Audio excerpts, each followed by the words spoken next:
Hello bro, ఇవాళ విరిగిపోయిన పాలతోటి paneer curry చేసుకుందాం.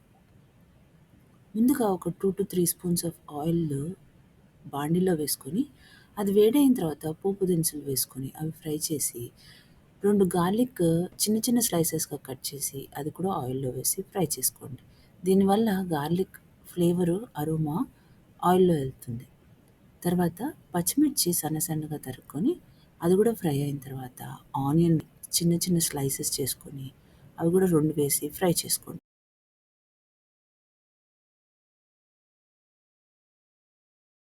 అవి కొంచెం ఫ్రై అయిన తర్వాత కరివేపాకు వేసి ఇంకొంచెం సేపు ఫ్రై చేయండి.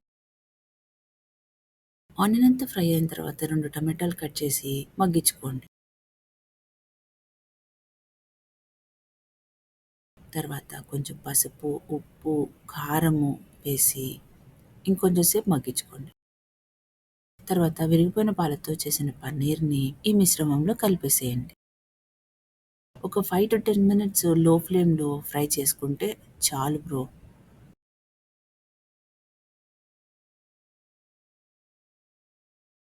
తర్వాత లాస్ట్‌కి కొత్తిమీర వేస్తే ఆ ఫ్లేవరే వేరు. చాలా బావుంటుంది. నచ్చిందా? మీరు కూడా ట్రై చేయండి.